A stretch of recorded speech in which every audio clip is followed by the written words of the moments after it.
Every completely OP, top tier, next gen legendary champion in Raid will be discussed in this video. I'm joined by the phenomenal Ash, and he takes me through on every top tier broken mind melting unit that was introduced in the 2.5 years I was away from the game. You're going to want to watch this whole thing. I know it's a long one, but it packs a crazy punch. The quality of these champions is mind numbing. Let's get into it. How the heck are you, everybody? I am Fastidious. Welcome to the channel. Welcome to a brilliant video today because we are joined by the man of the Shadow Legends, Ash. How are you doing, Ash? Fasti, what's up, bro? You're making the rounds with the guests. You're making the rounds. I was the last in line. I see how it is, man. Actually, all fault of my own. It's great to see you play in the game, man. It's great to see you back and Raid. Yeah, I went for the bigger creators first. I figured I'd go for the smaller fish like you later on, but it's great to have you here. I appreciate being in the conversation, man. It's awesome to have you here, and we're going to do something very fun today. We are going to talk about the craziest, most exciting legendaries from each faction, rapid fire, and it's going to be rapid fire that I missed while I was gone. While I was being a dumb idiot, moving away from Raid for taking a little break, trying some other games out, exploring the scene. It's good to take breaks, though, man. It's good to take breaks. No apologies, but I missed some bangers. So you're going to take us through those bangers, huh? I also want to say, kind of a fun thing, when you first came to Watcher, the first video we did together on your channel, I took you through every single legendary in the whole gallery. So here we are in the index. I'm not going to make you go through 757 legendaries in Raid Shadow Legends, but maybe we'll pick 1 or 2 or 3 rapid fire from each. So I think that's enough of an intro. Shall we go to the Bannerlords? Let's do it, man. I'm ready to rock here. I'm ready to listen, baby. Let's go. Who you got for All right. me? I'm curious to know how many of these that you've heard of. And by the way, Fastidious was kind enough. He gave me the full, he doesn't care. It's pay to win. There might be a lot of void Legos coming up. Oh, yeah. You'll see videos where I'm like, keep it free to play. Keep it epics. Go nuts, dude. If you want to pick the rarest, most special void legendary, hit us with it. You know what the thing is, too, though, is that, even free-to-play players can get lucky and get their hands on some of these champions, right? You can get anything free to play, so let's cook. Let's do it. Show me a banger. Marichka the Unbreakable. Let's just start with the banger. Are you familiar with Marichka? Marichka and her brother, boyfriend, husband were just added right when I stepped away. I've heard they're nuts, but I don't know why, so I'd love to learn from you. Okay, Marichka has one of the most insane heals out there. It's based on her HP that scales very well. She's got a protected, strengthen. She's got a great shield. This is all on the free turn cooldown. She's got an amazing cleanse. She's got an extra turn potential mechanic on her A3. She got turn meter fill on the same ability. And then she has one of the most busted passives in the game. When she's killed, she revives everybody with 75% turn meter and a 50% HP. Moreover, if you're going against anybody who places bombs, poisons, or HP burns, even accidentally, she instantly gives everybody a block damage on your team. It's next level busted, speed in all battles aura. An ally joins in on A1. With Taurus, she's even more lethal, but even independently, and why I picked Marichka is she's just one of the best supports in the entire game, bar none. Yeah, it's crazy because I've heard so much about her and Taurus, but I honestly don't know them, and I cannot believe that's all in one kit. They're from like Ukrainian like history or folklore or something. Indeed, they're part of they're based on something. I don't know the backstory. It's cool to see in these games because Plarium is obviously a Ukrainian company. They did well by their country, just like how a lot of these Chinese developers lean very heavy into the Sun Wukong. This is kind of the same thing. Wow. Broken and busted. 24%. So she's insane. 24% speed all battles. My God. Anybody else from the Bannerlords catching your eye? Taurus, obviously the same point as her. It's just like he's tough to kill and he deals so much damage. I mean, I could go on and on, but enough said. Enough said. Where would you say he ranks in the grand scheme of like best nukers in the game, best DPS options? Yeah, HP based nukers in the game. He's you can make a case he's number 1. He was number 1. Wow. Okay, enough said. For legendaries, it's him and it's Narcissus, and they're both, some situations Narcissus is a bit better, other situations Taurus is a bit better, but Taurus is probably, in terms of HP-based nukers, he's probably the best. There's some mythicals who are kind of in that combo, but like a Gizmak, but they're quite different, and Taurus is the guy. He's number 1. Any final, maybe quick mentions or people catching your eye here? I'll give a quick mention. A freebie, Rathalos Blade Master. He's not the best legendary that you miss, but he was a free champion. He was a free loyalty type champion, like Ronda was back in the day. Gotcha. So he's a really, really good PvE damage dealer, right? He has this a Spirit Step slash A2 ability. It hits so freaking hard, 100% ignore defense if it's a boss. And then his passive is every 5th skill used by this champion deals 200% more damage. So if you play your cards right, you can get a 200% extra damage modifier on the 100% ignore defense. It's just busted. It's insane. Yeah, pretty crazy. He must have been part of a Monster Hunter thing with a name like Rothalos. He was. A lot of good champions in that patch. At the time of filming this, we are 3 days away from Monster Hunter Wilds, so let's get excited, people. I honestly wasn't super familiar with the IP, but now I am, Yeah, if you ever have a moment, it's a ton of fun. Yeah, I guess those are like the best. I mean, I can talk more about all of them if you want. We got 14 more factions to do. Okay. Everyone else, you can argue with us, get in the comments, whatever. Yeah, if you think Ash missed a banger, that was a must say, let us know in the comments. But we got to keep this train rolling. We've got all these factions. Raid has over 900 champions. So who we got in the High Elves? Oh, man, this is a tough one, man. This has been some flops like Incarnate. You're glad to have missed her. She was awful. She's Arbiter's, by the way, companion champion. No way. And she's super underwhelming. But I would say there is none to me in High Elves. They're like, okay, God tier. However, Wallmaster Athorian is a guy you should know about, right?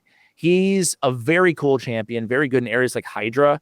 He's up and to the right. He's Magic Affinity. Athorian. Oh, Athorian. I was looking for an A. Athorian. Okay, cool. Wallmaster Athorian. So, got an AoE on the A1, got an AoE on the A2, got an extra turn, self-buffing ability on the A3. He has an enemy max HP ability on his A2.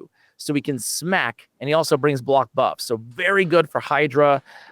Just a really solid enemy max HP champion that was added to the game since you took your break.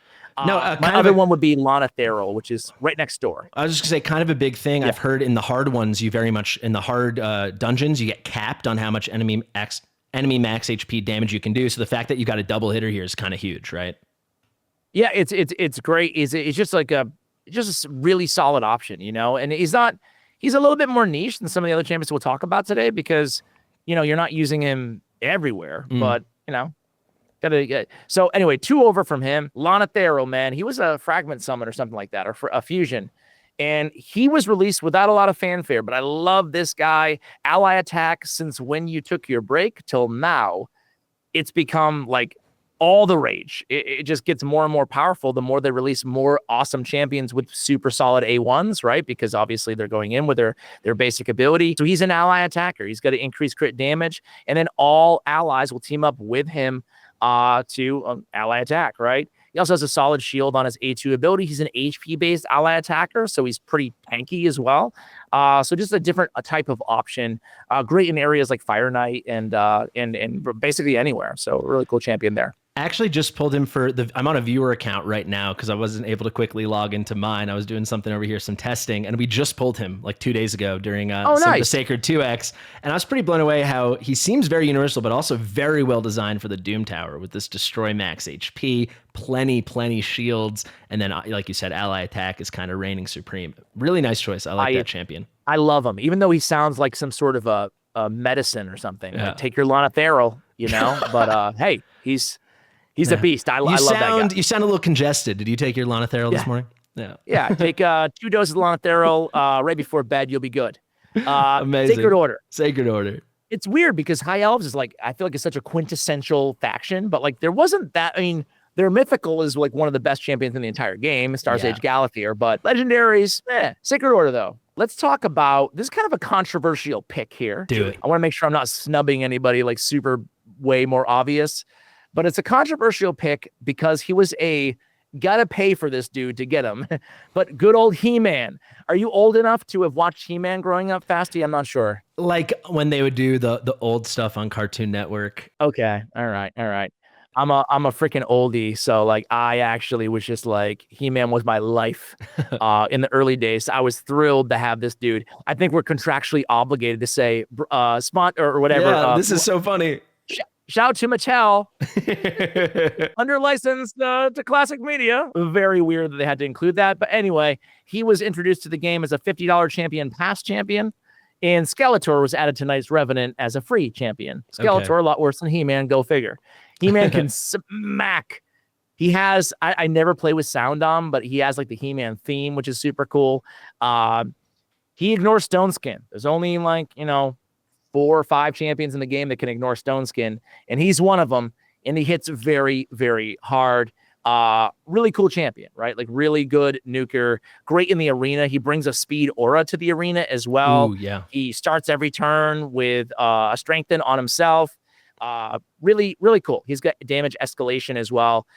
He was a great addition to the game, but unfortunately, he was only you have to spend money. I think they might have had an event around him too. But let me ask you a quick question. So, I'm doing this balling on a budget thing, $75 a month. But if I can overspend up to 100 total for the month, and then I just have to spend 50 the next month, is this something I should keep an eye out for? Maybe like if we hear it's coming, is this worth the $50 when these guys come along, or is that a little too pay to win? Dude, man, I think it's as much as like I would love to make the case because he's such a great champion.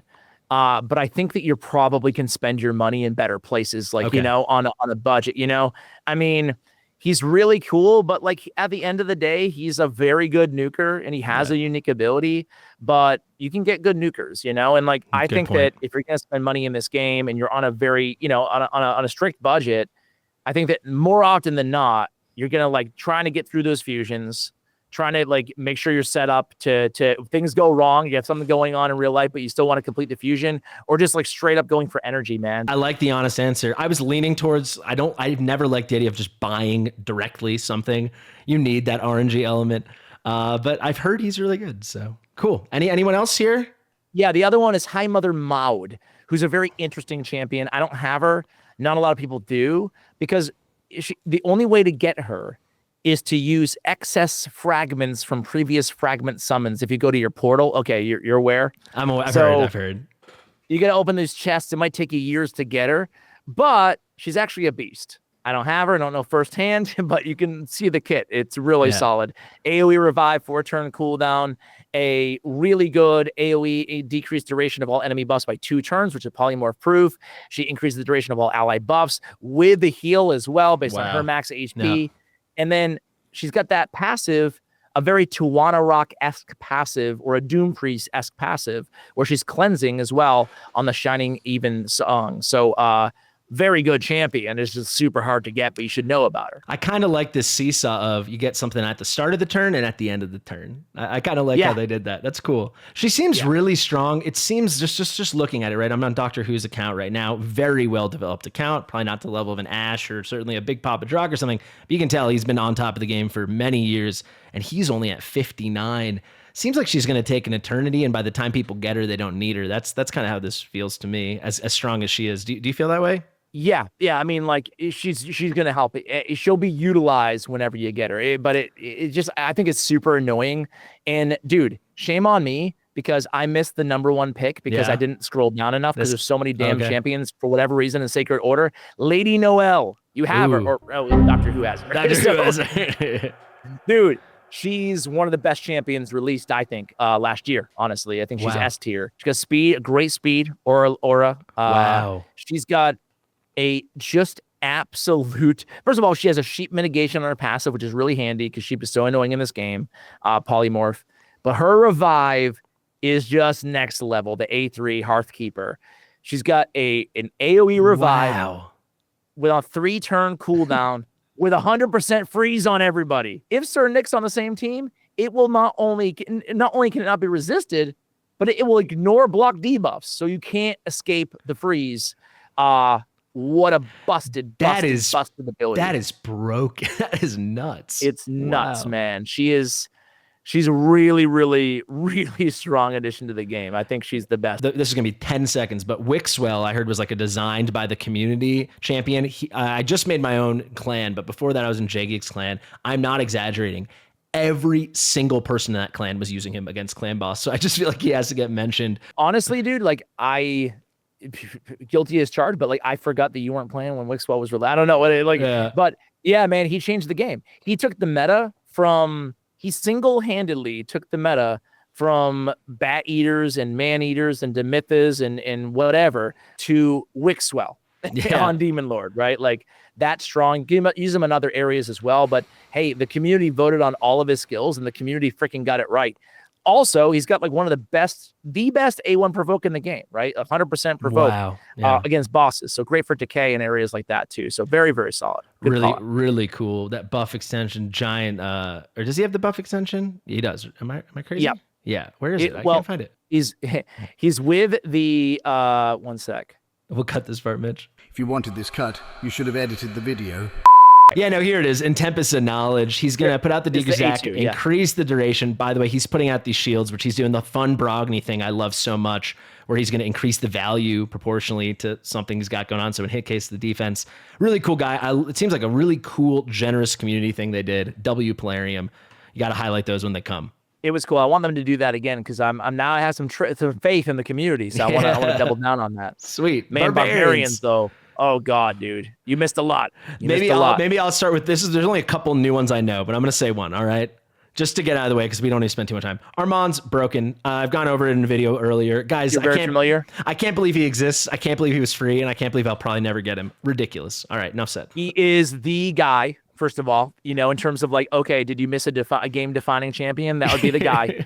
But there's so many here. I'll go rapid fire. Please. You got Thor. He was a fusion as part of the Asgard Divide event, and he's nasty. Like a lot of damage in AoE, decreased speed, which is so essential in this game. Just a great DPS option, one of the better ones out there.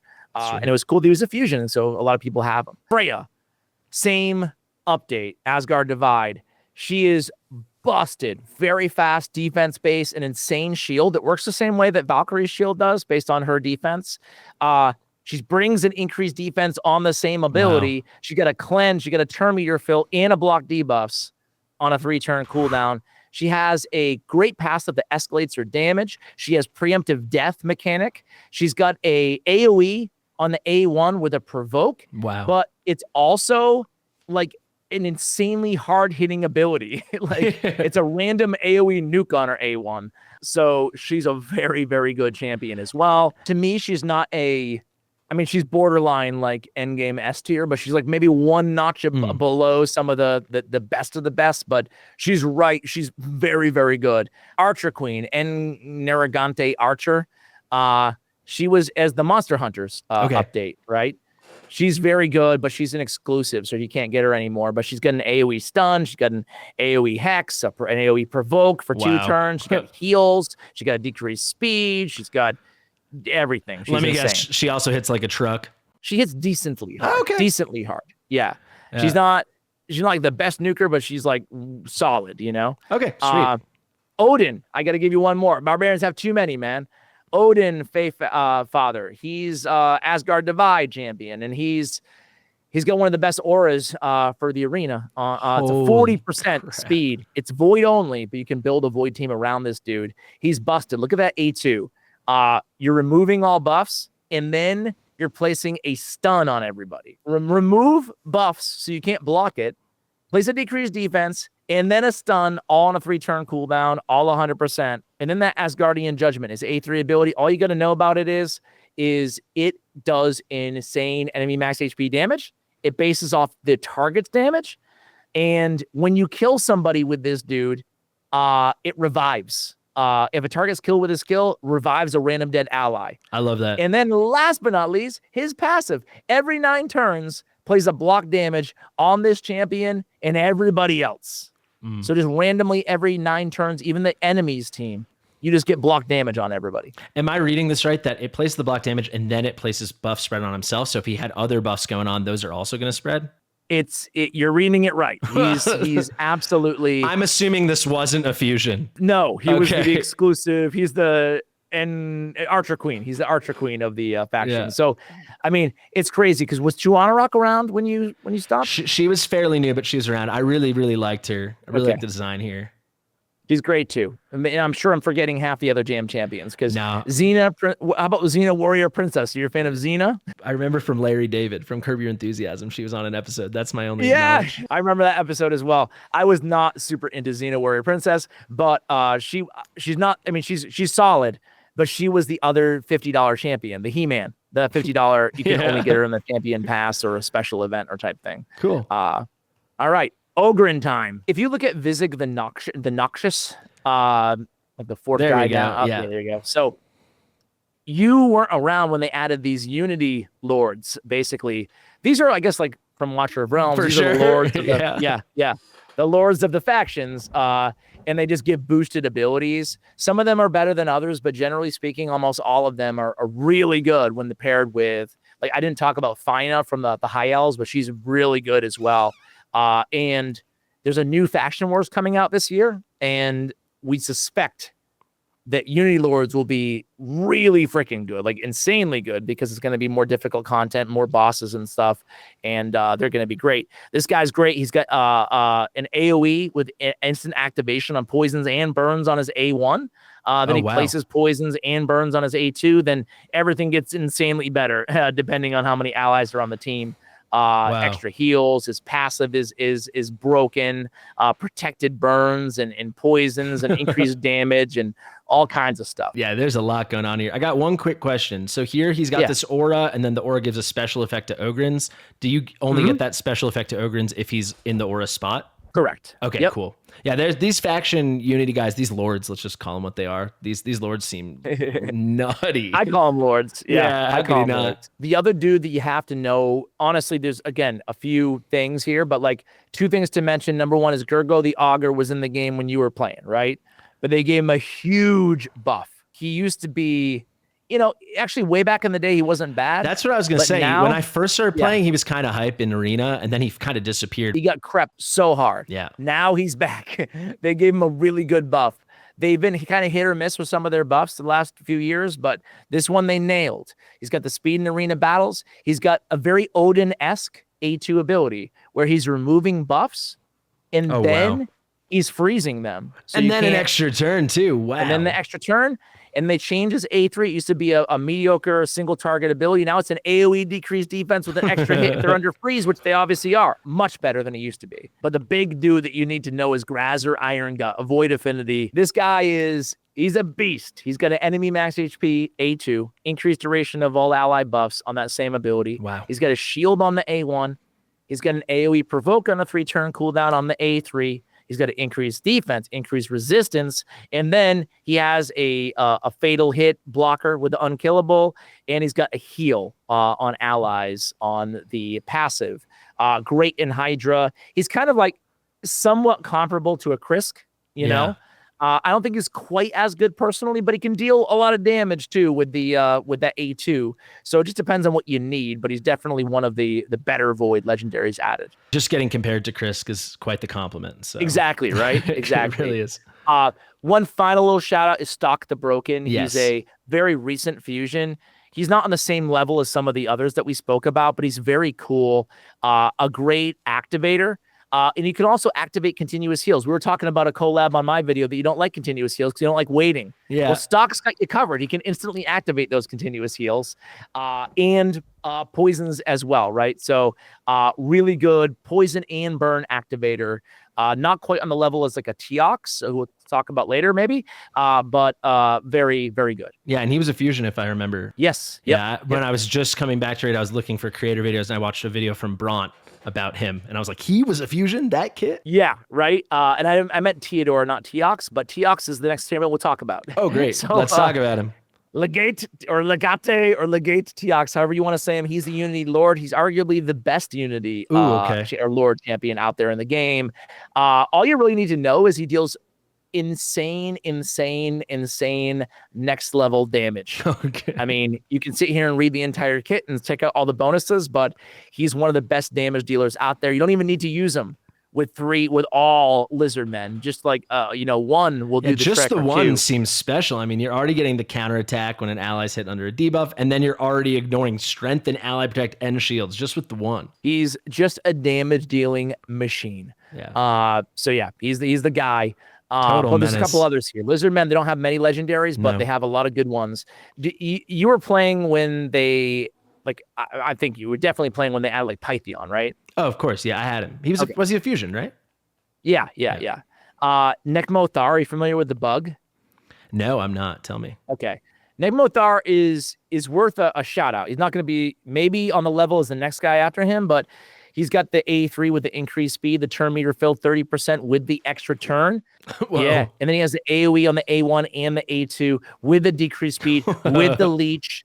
The Rune of Haste gives him turn meter fill all over the place. He's really, we talked about Seeker on our last video. He's really like the legendary Seeker. Wow. And then some, you know? Yeah, there's so much going on here. He's kind of like a mix of like a Seeker and a Sylar. He's doing a lot of stuff, bringing you guys up, bringing their guys down. This is cool. He's great for Chimera too. He has so many debuffs that you can hit for these for the trials. So great in Hydra. Just a really good speed specialist. It seems like the new thing they're doing is when in doubt, just give him like 19 or 20 all battle speed. It just seems like every champion has that, what we're talking about. Yeah, we see a lot of 19 in all battles, and then like 23 is the step above, like a Marichka all battles. And then the elite is 25. Like that's a mythical, like Arbias and Lazarius type. 25 all battles. 25 in all battles, yeah. And that's the best you can get now. And if you go up, we're not talking about mythicals, but Lazarius at the top there, he's one of those 25 all battles auras, guys. That's spicy. Anybody else here for our normal legendaries? Yes, I can't not mention Sulfurion. Oh, he's an insane reviver. He's got a revive with an extra turn mechanic. He's got this passive that I'm not going to read at all, but so much synergy with speed and damage and everything else resist all around burns. And his A2 is insane. It's a burn on all enemies for 3 turns. 3 turns. On a 3-turn cooldown. And then instantly activates those burns. We're seeing him more and more in endgame arena and PvP, a ton in Hydra, anywhere you can use a burn, which is most areas of raid, you know, like with bosses susceptible to burn. So very, very good and elite reviver. And this burner. A2 is reading to me as one of the strongest skills I've ever read in this game. AoE HP burn, 3 turns on a 3-turn cooldown. If you hit a revive, it's basically a 2-turn cooldown. And they're going to still have it up. He instantly activates it, re-ups the duration, and then a big old shield. It really is. It really is. Wow. It's definitely one of the elites. So such a unique blend of a lot of damage and burn and revive. And again, the passive, it gets even better. It's nice to see a Void Legendary that really feels like a Void Legendary. Indeed. Well, speaking of Void Legendaries who feel like a Void Legendaries, look right next door. Feeds Hillcrest. He's a more recent addition to the game, maybe like within the last few months. He's got an AoE buff removal, got a block buffs, a decreased speed, a turn meter fill on a 3-turn cooldown. Really nice ability, especially in Hydra and areas like that. He's got turn meter fill and the ally with lowest turn meter and heals all allies on his A1, which is kind of nice. He's got turn meter fill on the passive, which is also great. But his A3, the Sky Mirage, is the highlight of his kit. Very good. Increased resistance, perfect veil, 4-turn cooldown, and then decrease the cooldown of all ally active skills by 3 turns. So he's got that great 3-turn reduction of ally skills as well. This is kind of crazy little like Kymar meets almost Duchess, I guess, with the AoE perfect. This is crazy, right? This is crazy. It's very unique. I'm gonna pull this guy. Yeah, okay, I'm convinced. Are you? So we're going to Skinwalkers now. Are you feeling like right now, like, dude, this is power creep from where I left off? Are you overwhelmed or are you excited? I'm excited. It's fun because I'm just picturing like how many of these I'll never even have the opportunity to think of getting. Like if I got one of them. Indeed. But we're in Skinwalkers. I'm only doing a couple shout outs, but this is my actual most wanted champion. I don't think she's on the level of like who we just talked about, but Gwendolyn is crazy. I actually just did my 2 sacred pulls and of course I pulled her. No, I didn't pull anything, but right before I was like, I'm going to manifest. I want her. She looks so cool. I do find the designs in Raid hit or miss, but when they hit as hard as anything in any game like this. And she has everything I would want. Basically like this is Vizier and then takes the whole thing to new level, the decrease speed, the AoE leech, decrease accuracy, why not? And then throwing out an AoE increase accuracy, which nothing could help my account more right now. Throw on a block debuffs and then throw it on your allies too. So or rip it off and throw it on your guys. Crazy.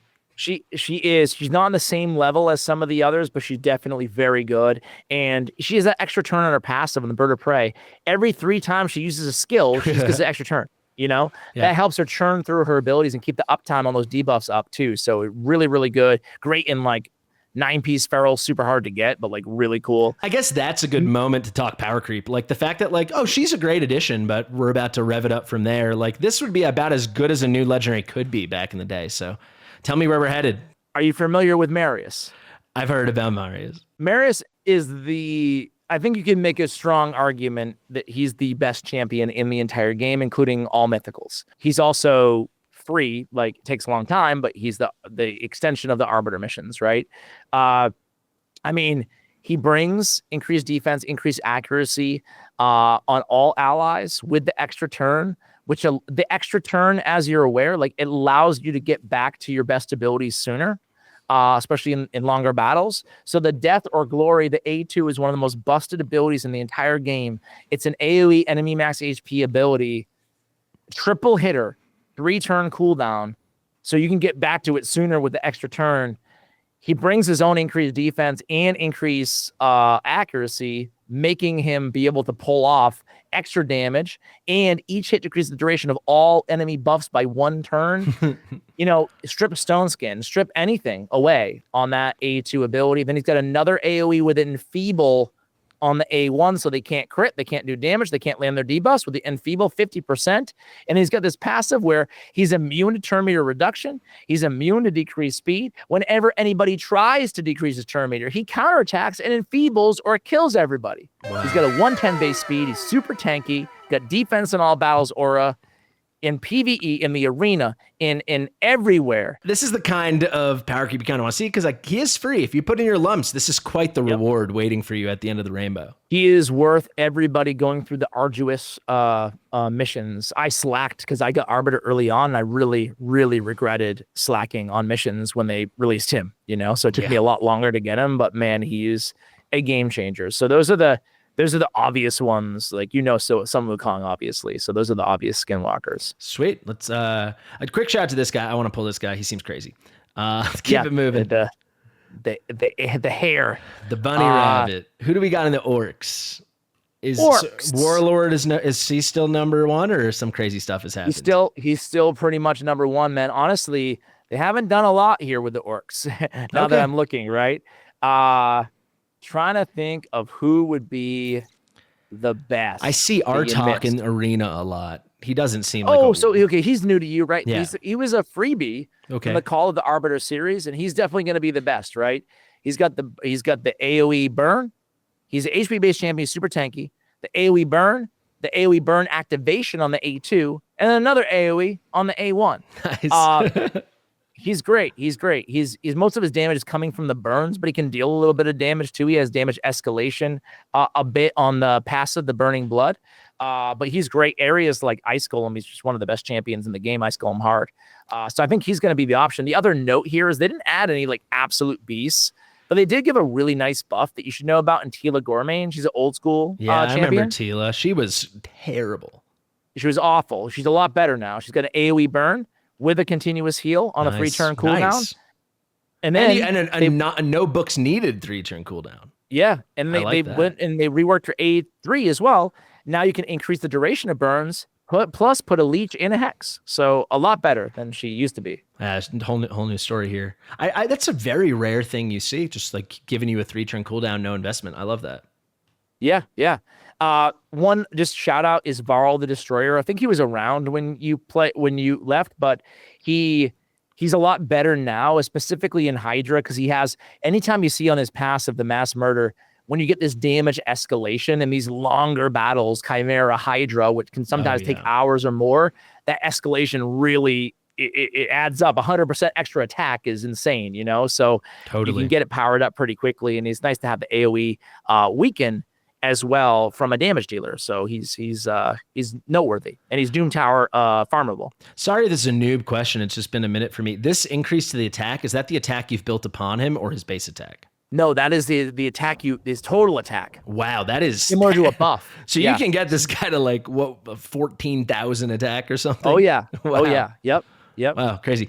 He is new to me, and I gotta say, he really looks like a legendary. Well designed. Nice. Good aesthetic. Very cool. I think that's. I think we did pretty good on the There's some orcs. solid ones that I didn't mention, like some decent, champs. But hey, 8 factions down, 7 to go. I think we got a good clip. I think we're gonna come in under an hour. Who we got in the Demonspawn? Let's go with Chalco the Blind. This big bug. The very last guy in the faction. Oh, he's gorgeous. He's brand new to the game, and he's really unique. He's got an AOE. A decreased duration of all buffs, which is very nice. Great for Hydra with a decreased speed. But this A2, the inducer of pain. Actually, let's go to the passive first. Yeah, sure. He's immune to all the CC debuffs, right? Yeah. When you try to place a CC debuff on him, it activates his A2 instantly. His A2 goes in there, attacks 2 times, plays a block passive skills, a decreased defense, and then the debuff spread. Even if the initial target is killed. Wow. So you neutralize everybody, and that can happen without even taking a turn. This is power creep. And he hits very hard? He hits very hard. Very big Hydra clan boss damage as well. Crazy. Yeah, this guy seems really special. I want to give a quick shout. I should have mentioned it at the beginning. We'll mention it again at the end, but really quick, we did do another video on your channel going through all like the must build epics. So we'll have that in the description. Everyone check it out. This just reminded me because we talked about the fun of playing with Dark Elaine because you can go into PvE content where they're mindlessly going to try to freeze you and then like, look at me, I'm the captain now, take full advantage. He's that to the ultra max. It's like any content they're going to try to crowd control you, you're just going to be like, okay, I'm just going to kill you instead. Exactly. No, he's a really cool recent addition. Definitely like one of the most wanted champions for a lot of people out there. Especially a lot of people like annoyed by Armons. They're just looking for a beast in ever from the arena to again Hydra. Why would anyone be annoyed by Armons? Right. The other dude that you're looking at here is Volcanos Fumer. Cool. He's really cool. He's the Unity guy, right? He's all about burns, which fits the aesthetic, the Demonspawn obviously faction very well. He's got a fear, which is really nice. Can't be resisted as a 2-turn fear and a 3-turn cooldown. Pretty cool. But really, it's all about the burns and his Unity passives, right? Even on his passive that it has, right? He has a block revive on any enemy killed while under a burn, right? Like it's a game changer. But everything else it can't be resisted or blocked on burns on one faction Unity. You can read it, but like he is the best burn synergistic champion in the burn faction out there. In Volcanos. No, that's great to see. Like you'll see that in Watcher of Realms a bit. Like the cultists those are the summoners, and it's nice when there's like there's like a perfect cultist package, and like there's so much burning in Demonspawn. So the fact that he's going to be their leader makes perfect sense. That's great. Let me ask you very quickly.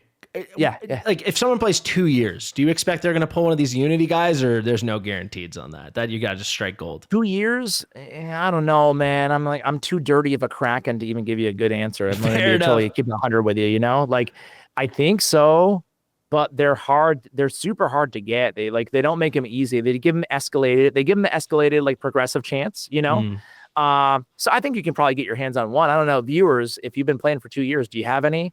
I think you probably get your hands on 1 or 2, just like no guarantee, and they're hard to get. And they do prism shards sometimes with them, and like I don't even mess with prism shards, even though they are the best chances of getting them. I appreciate the honesty. Yeah, but I think you can get them. They're hard to get, but you can get them. You could pull 9 tries on 9 raid ups and hit it every time in theory, right? So exactly, right there you go. Just need a little kiss from RNGesus. Just a couple shout outs. Lamasu, she's from Clan Siege. She's really good. I think that people initially weren't huge fans, but she has a really big single target boost with the intercept. She's got just a really unique hit, and I think she's super cool. Very fast, great base stats as well. And then Cheshire Cat, most recent, like you've been playing since he was released. Yeah. I don't have him, but boy, does he absolutely smack. Especially in the arena. I'm sick of going against this dude. He can decrease speed too. Very cool champion. Not the strongest that we mentioned, but can bring a lot of damage and some unique abilities to the table. I feel like in part, aside from just being a great champion, his model exists just to show how bad some of the other models look, because the definition on this is another level. Yeah, some of the newer ones you can definitely tell they're newer. New and shiny. All right, we like those demon spawns. Undead. Who is new? So you were around when Necrot the Great was around, or no? Necret, I was around. He was actually around for a while. I'm actually recognizing Okay. almost everyone. I can shout out who's new. Like I don't know this Vulcanin. I don't know this Heraclades. Okay. Heraclades is the faction unity Okay, there's a champion. theme. So I feel like we talked about those enough. He's good, but I don't think he's the best personally. Got it. I think that, there's a lot of old schools who are still like really, really good. Valkanen is worth knowing about just because he's not meta, but he's one of the most fun champions in the game. Okay. And I would be here for 10 hours reading his kit. I mean, look at his passive alone. It's like, it's insane. All of his abilities read like literal books. But the one thing to know about him that's really cool is his damage is really good. His Malice Unleashed ability is one of the hardest hitting abilities out there in the game, but it's a secret skill. How do you activate the secret skill? You need to kill an ally. So he's got the vampire kind of vibes, right? So it's cool. It opens up the doors to cool combos. Like you can kill a Sun Wukong who will just come back in 3 turns anyway. And then you can open up the Malice Unleashed. It's basically going to steal everything, can't be resisted. It's going to block revive. It's going to kill him and steal everything they got, right? Yeah. So he's hard to pull off because he's a combo champion, He's not used a ton, but he's really powerful. Even so, Yeah, if you get those synergies going nice, it can be pretty wacky. But yeah, that's about it. Undead Hordes, you didn't miss a ton. Yeah, okay, that's great to Still hear. reigns supreme. I need my boy Michelle to stay king, so I like that. I'm assuming Roto's still crazy. UDK, Necret. I mean, this is a good faction. Kind of it's still a great faction, but just not a lot of like insane new champions. Yeah, so Dark Elves, you know about Mithrala, right? Of course, you yeah. around with I had Mithrala, yeah. I stopped playing Hydra after I got Mithrala. So Dark Elves, unless I'm missing something, it's a similar story to Undead Horde. After like the Lydias and the Mithralas, there is no like number one absolute game-changing beast mode champion that was added. Again, just like every other faction, the Swarm Speaker, Zilek, or whatever the hell his name is, He's Unity. He's good. He's good, but other than that, there's no, to me, there's some interesting champions. I'm assuming this guy had to do with Monster Hunter. He did. With a sword like that. He had a lot of potential, but his multipliers just aren't there. But really cool champion, but just a little bit lacking in the damage, which he's all about the damage, There's some definite cool champions that aren't trash. Like a Truoth is a good perfect veil and healer. A Knock the Paralyzer is a good healer in poison, ally protector. So in Queen Ava, I think it's probably worth noting. She got old school champion got a really big buff. Ooh, okay. Yeah, in my day, Queen A already very different. No AoE on the A1. She was there just to farm campaign. That was Queen Ava. Indeed. For a long, long time. But the Ancient Curse, or A2, they went in there, they gave it a massive ignore defense, and it does a lot of damage, and it blocks revive. So it's really it's a real strong PvP option. It's just not the best champion in the game, but she cannot be ignored in the arena now. Totally. You got to say, though, we talked about it in the video on your channel. Again, quick plug for that. Like the fact that Fenax, I'm sure this probably hits harder, but the fact that Fenax is doing this on an A1 and like here you got to put 4 books into a legendary to get it on a 3-turn cooldown. It's just, Fenax is crazy. He really is. He really is. I cannot argue with that. We want the bangers. If there's no total new fresh bangers, we just keep on moving. We still got 4 factions. Absolutely. Let's keep it going, man. So we have Knights Revenant. Well, there has been a lot added to Knights Revenant. There's twice as many champions here. Right? It's really insane. So I guess we'll go Queen of Hearts. We'll start at the end. Are you familiar with her? I'm familiar by facing her in the event dungeon. I think. Okay, there you go. So she's very, very good, right? She gets an extra turn every 10 turns the enemy team has on her passive. She's got a great ally attack, which is, after Lady Mikage, the only ally attack that actually includes an increased attack in the skill, which is very nice. She's got buff removal. She's got true fear. She got turn meter fill. She's got an AoE with decreased defense on the A1. She's definitely a top-notch champion for tons sure. going on here. Right next to her is Narcissus, who we talked about earlier in the conversation with Taurus, as an HP-based best in the game. His A3 is great at conditional block revive, but the Desecration Blast, the A2, is just, it's one of those moves that you go against him in the arena, and you're like, okay, I hope he doesn't go because we'll all be smoked. It deals insane damage. And the passive is this champion skills will ignore shield and strengthen buffs. So he's the ultimate, like a situation he would be better than a Taurus. Isn't, most situations I'd still prefer a Taurus, but against shields, especially and strengthens, he is the best HP based nuker in the game. Yeah, if you know you're going into an arena fight or a tag or siege, and you know they're gonna have shields, like you're getting that double hitter here. Because they have the shield or strengthen, he's ignoring everything.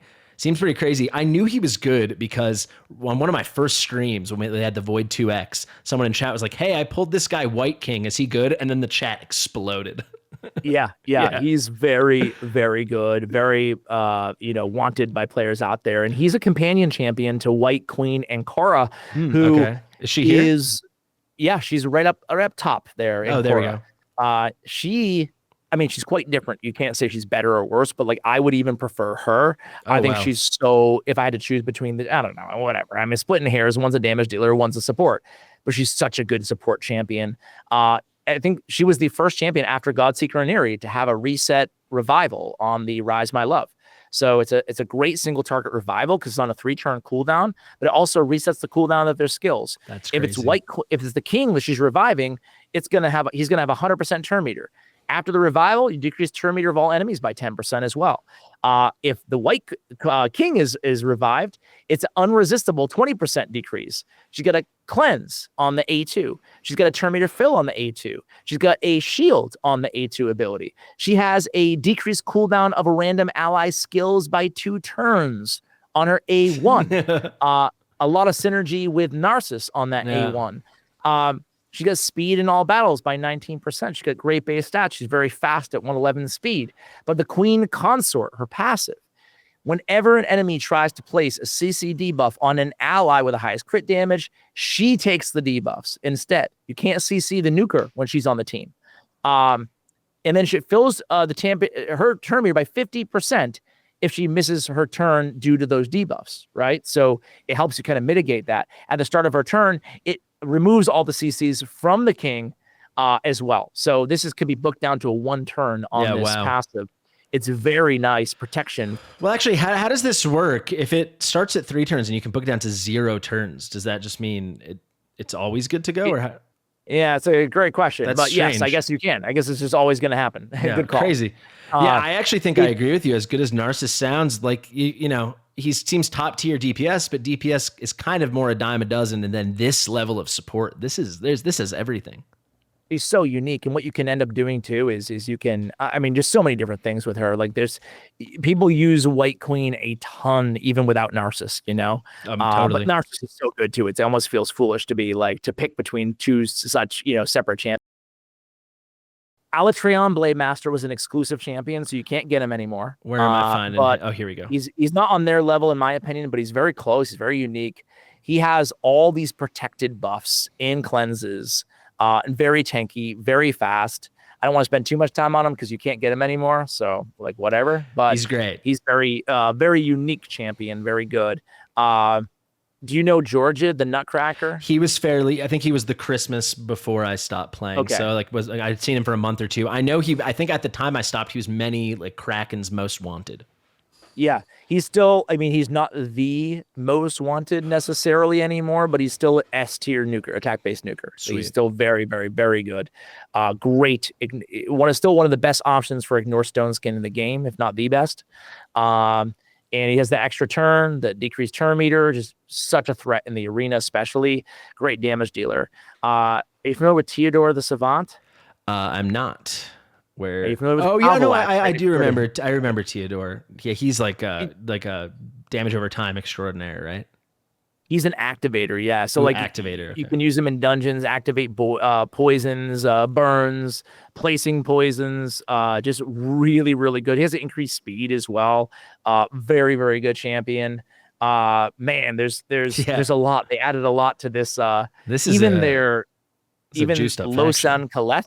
He's their Unity guy. He's very unique as well. A lot of people don't like him that much, but I won't go through the whole thing, but his Spirit Calculus A2 is such a unique ability in the game. It's not just equalizing HP like a Senesha would, but it's equalizing turn meter as well, which is very unique and has a lot of potential combo. I've never heard of equalizing turn meter. Is this unique to him? It's new, yeah. It's unique to him, so it's like bring it, equalize it, be brought up to the level of the level of the ally with the highest turn meter, which is really cool. Yeah, I really like that.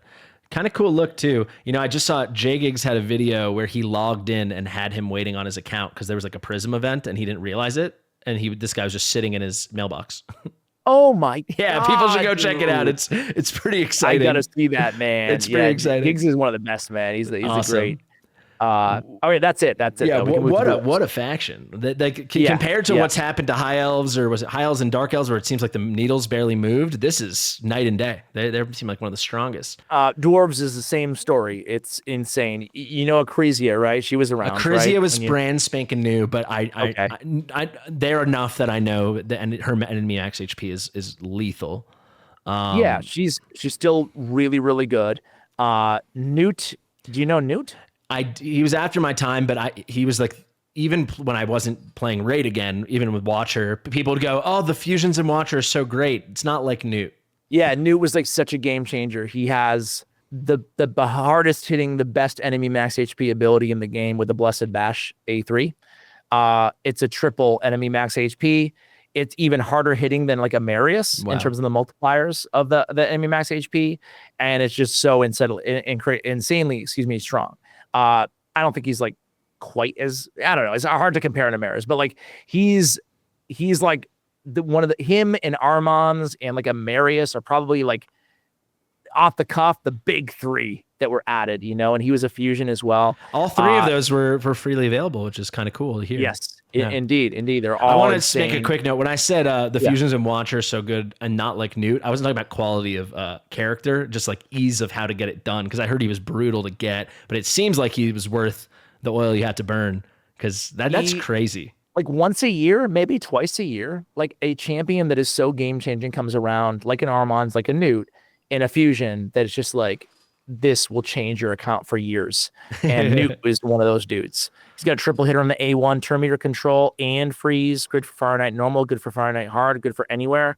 A strong AoE on the A2 with a counterattack on himself. Which this is crazy. I've never actually read his whole kit. I mean, he gets AoE decrease attack and weaken on a 3-turn cooldown, and he places a counterattack on himself, and he's defense based, and this is his worst skill? Right. It's and on the Blessed Bash too, like little things, like he has a decreased target's defense by 3%, which basically is like a built-in cruelty blessing. Like that. What I think I have to go do? I have to go find an Ash video from whenever this was, 2023 or something, and I want to see how hyped you were when he was announced. Oh, I was hyped. I've gotten I've gotten like champions wrong before, but like Newt, I think he was like a no-brainer. Yeah. Like, what the heck is this? Just reading this. I mean, sometimes you're theory crafting and you're like, I think I'm onto something. This, you're just like, am I reading this correctly? Right. Are they really doing this? That's nuts. So there's 3 others. Well, I won't talk a lot about them, but Arnon the Shining is a new and very interesting and unique dwarf. A lot of end game players. Have you ever collabed or heard of Cruisen? I have not. I'll check him out. Okay, you should check him out, man. He's my favorite endgame dude. He runs the #1 account in live. Right now it's like #2, but like live arena. He has 2 top 10 counts, and he really turned me on to Anorn the Shining. Very interesting champ. I don't have him, but very interesting. I won't talk a lot of time about Admiral Black Tusk, excuse me. But he's a brand new Unity champion. Very good as well. One of the better unities out there, an ally attacker. Just really, really strong. And then Senna Amberheart is very good. She's very unique. She's got speed in all battles. She's a reviver with an ally attack on whoever was revived. A great A2 and increased speed, 2 continuous heals, great for a 9-piece protection with the turn meter fill. She has continuous heal activation on her A1, but what makes her so special is the passive. Whenever continuous heal buff activates on an ally, fills the turn meter of all allies by 5%. So, I mean, and at the end of the champion's turn, increases the duration of a continuous heal on a random ally. But like, her and Chimera can provide some of the best turn meter fill in the entire game. And that's an area where, it's almost impossible to hit the turn limit, So you just want as many turns as humanly possible. So between the turn meter fill of our continuous heal passive and the turn meter fill already on our A2 with the increased speed, she becomes one of the best turn meter fillers in the game. Yeah, this read's pretty crazy, and you could see there could be some really nice synergies with the buff extender as well. So those continuous heals are just there forever. Exactly, just keep them going. Just keep them going. So very good. I'm liking all these good Void legendaries. Maybe we're only talking about the good ones, but I'm liking the new good Void legendaries because I remember I never pulled any Void legendaries on like the main account I played for the longest. And I was always scared I'd finally pull one and it would be dog water. So seems like there's more good options out there. Shadowkin time, man. Do you know Harima? Harima, I do not know. Okay. Let's start with Harima. There's quite a few here. Harima is very unique, very good. She's one of the best defense-based damage dealers in the game. So in terms of nukers, right? She's got a triple hitter with a decreased target's defense and increase her defense, which is very nice. If she kills them, she instantly activates her A3, and her A3 is an AoE provoke on a 3-turn cooldown that deals a ton of damage as well. But the most unique part of her kit isn't the provoke, isn't the triple hitter, isn't the instant activation, but it's the Demon Slayer passive. Enemy ignore effects are decreased by 50%.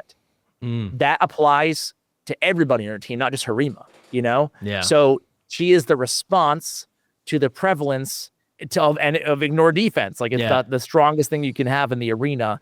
And she deals great damage in areas like Hydra, straight control. She's a great wave controller. She's a great provoker from Magma Dragon or Head of Decay. So she brings so much to the table in a lot of different areas of the game. She's a really, really powerful defense-based champion. Great. Seems like a really, it's all speed, nuke, ignore defense. And then here she's like the key to the answer. Exactly, right? Like they've done a good job adding these counter like meta counters. Kind of brutal that it seems like to counter that where there's so many options to do the thing she needs to counter. It seems like she's the clearest counter there is. So you kind of have to, I would assume people are really holding out for her to get on a progressive and the Krakens go nuts, that kind of thing.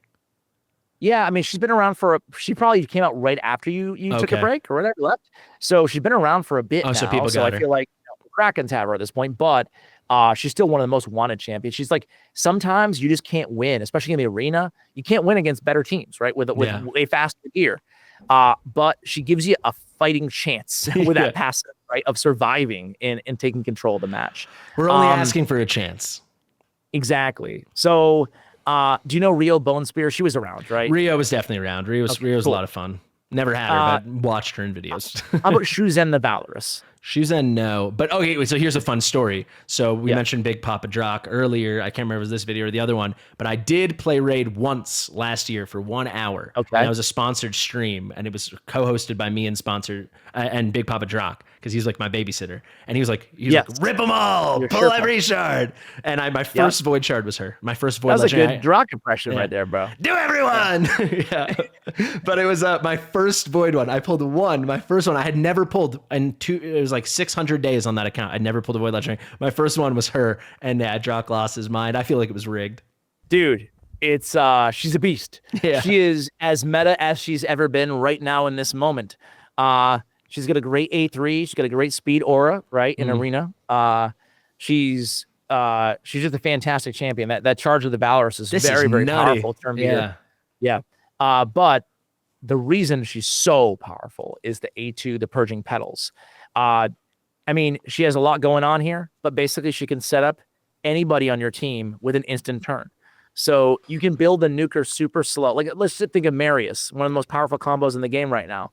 You can build Marius very slow and tanky, or just regular speed, doesn't really matter, right?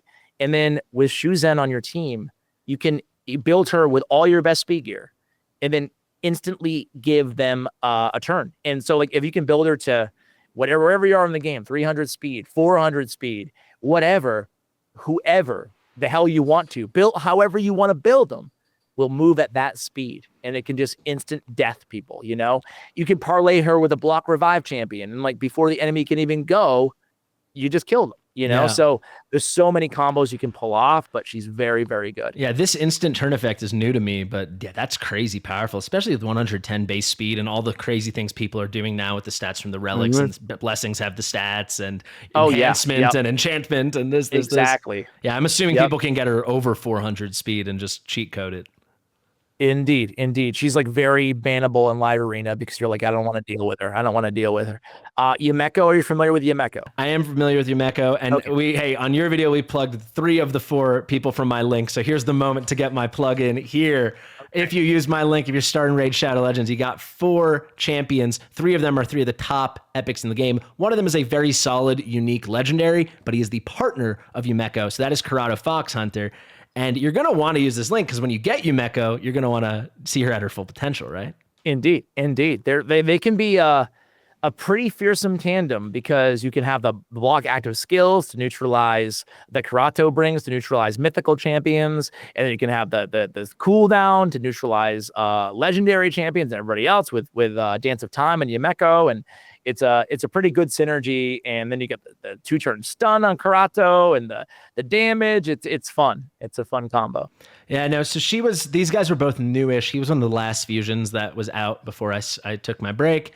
And yeah, Yumeko was already like the super hype. Like I think people are already doing really kind of toxic, cheesy stuff with a lot of resetting because you can double Yumeko, right? Because the double Yumeko Trunda is because she doesn't have the restrictions Kymar has where you can't do it to himself. So you'd get 2 of those and you cheat. Yep, indeed, and they just refuse to fix it. They refuse to fix it. They still haven't fixed it? No, you can still use Yumekos. A rant for another day. All right, on Unreal Ieyasu, the last guy there. He's a great damage dealer. He's I mean that's all there is to say about it. PvE, PvP. He's one of the top damage dealers in Hydra Clan Boss, attack based. His passive, whenever this champion attacks, all enemies except the initial target receives damage equal to 25% of the damage dealt to the initial target.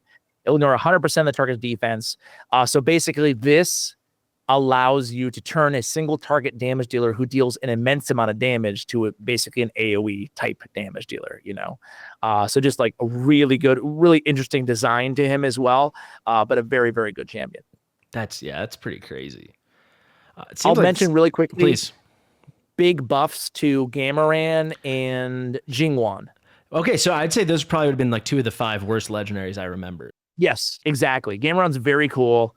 He's stealing all buffs from every enemy, and then spreading all those buffs to all allies. Really cool A2. And he has like a pretty unique Dread Invocation, and also they buffed his Soul Charge passive, so he's not like quite meta right now, but he's still a force to be reckoned with. And same thing with Jingwan. Yeah, cool. So he's someone to be excited about, not disappointed. That's the key thing. He's like super fun, you know, and that's like, it's a game after all. So and Jingwan, they reworked him like 10 times and gave him like, you know, 3 or 4 buffs. And so now he's actually at a place where he's solid, you know. He's not like the best champion. He's probably not, you know, who you want to pull necessarily out of a Void Shard, but he's still not like a disappointment like he was for. I think he probably at the moment, because he was the newest, totally terrible Void Legendary, I think he was #1 on people's, I cannot believe I finally hit a Legendary and that's who it was on a Void Shard. Indeed, exactly. So yeah, at least he's making his way up. He's not that bad anymore. It looks like they kind of changed his aesthetic slightly too. I don't remember him having this open shoulder. Maybe I'm just. I don't know. They? I don't know. If they did, I didn't notice. But I could totally. More likely, I'm wrong. Sylvan Watchers, is everybody new? And I think that's it. By the way, sorry. Relog in. Shall we wrap this thing up with the Sylvan Watchers? Yes, but I just ate a snack. So let's do it. You want to round it all with Sylvan Watchers release. You have no idea on any of these, right? So they had done the Elva. Where's Elva? They had done her guaranteed summon. That was like the last thing I remember. I'll see if Wella. There was a Wella fusion. I had Wella. So I guess those 2. I don't recognize anyone else. I'm taking a peek. Yeah, no one else do I recognize. There's a lot of freaking good ones here, man. I'm assuming there's probably a couple other. Yeah, I can imagine. We can just go boom, boom, boom. Like you could give it one sentence. Boom, boom, boom it. Yeah. All right. Elva's still awesome, man. She's still awesome.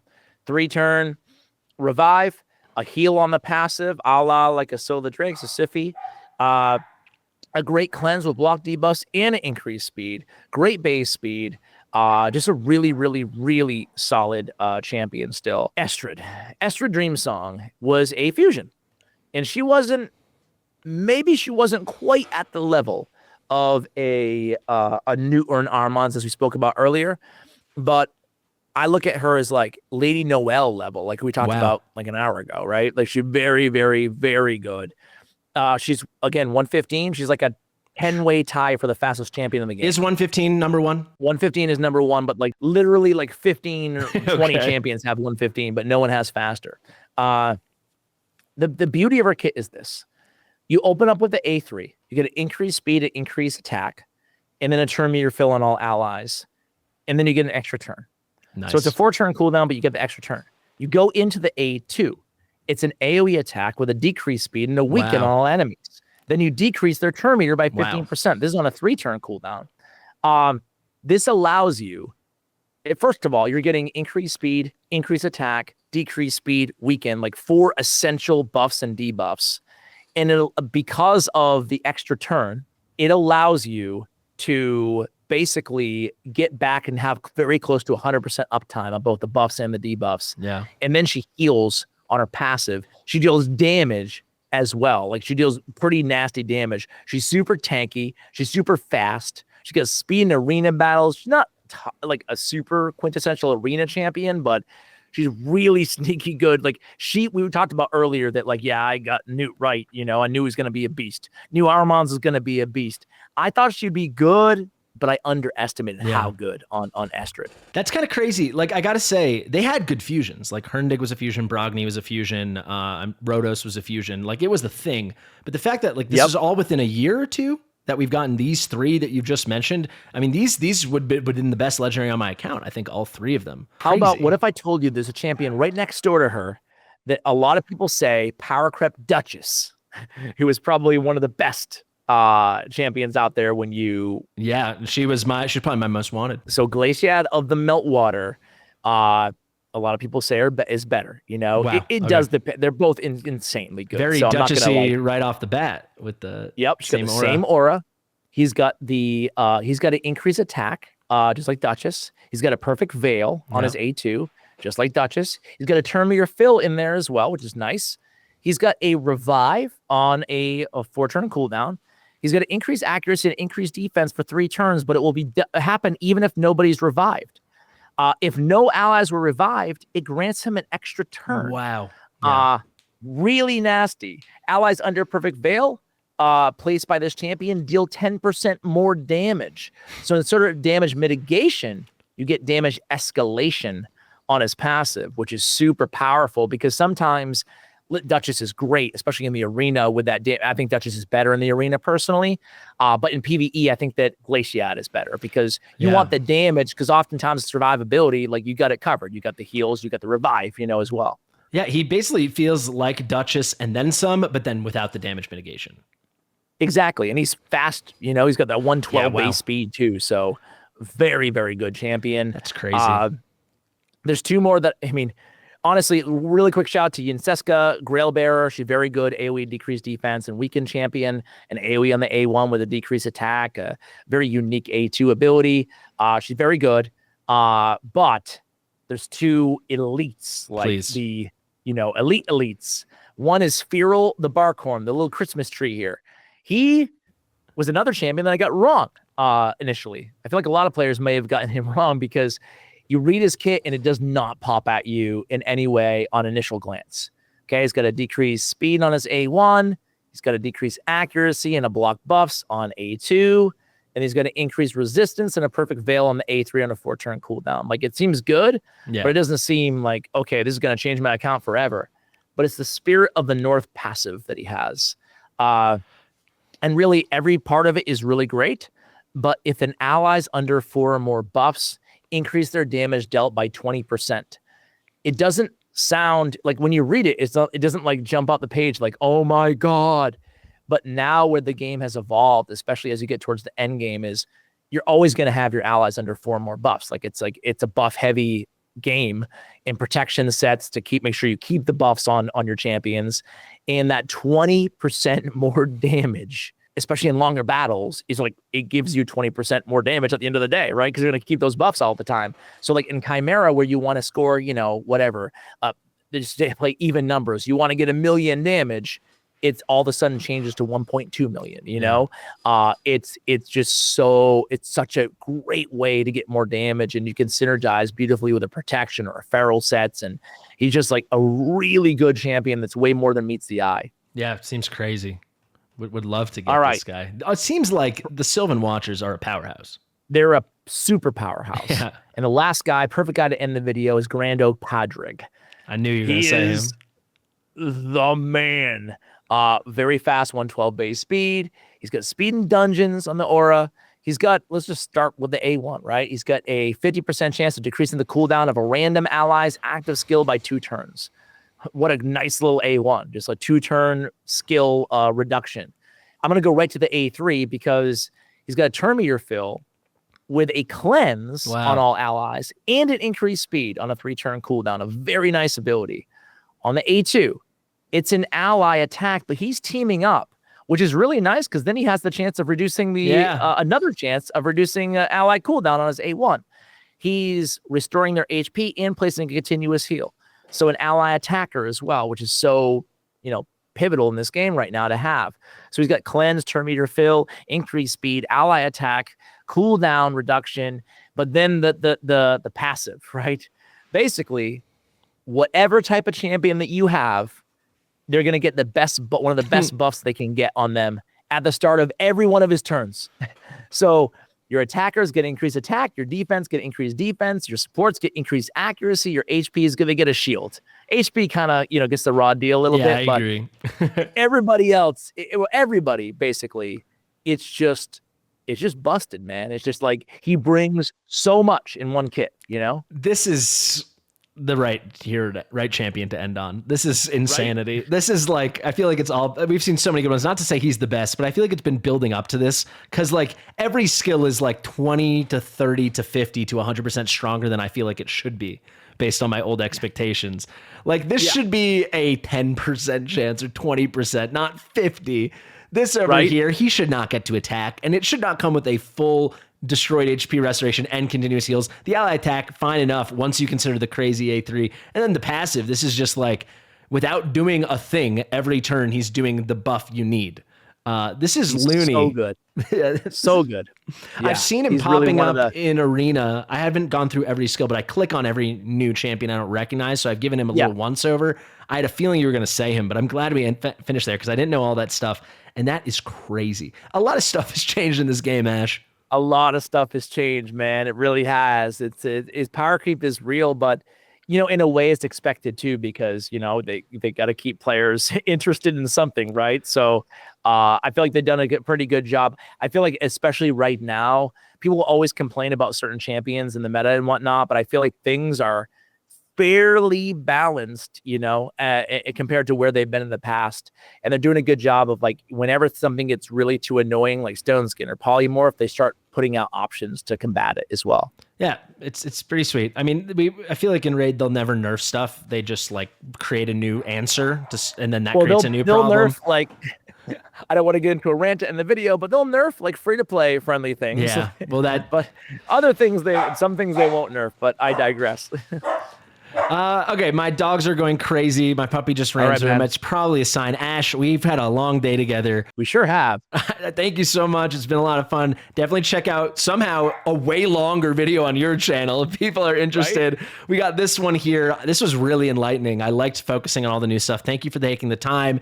For you guys that don't know, Ash, kind of the pinnacle of Raid Shadow Legends content creation. I'll have the links below, but please go check him out. Thank you for bringing me back on this journey. It's nice to be back. Any final words for the people? Nah, man, I'm like I said, I'm excited that you're back in the Raid game, and you're a great addition to an already awesome community, honestly. So thrilled to have you, and I'm sure it won't be our last collab, man. No doubt. Thank you so much, Ash. Share it with your mother, guys. Let us know all your thoughts in the comments below. Who do we miss? That's what I would like to know. Who do I still have to check out? Who can we yell at Ash about? Thank you for watching, and we'll see you soon. That's where I mess up. We can leave that image. And we'll see you real soon. Bye.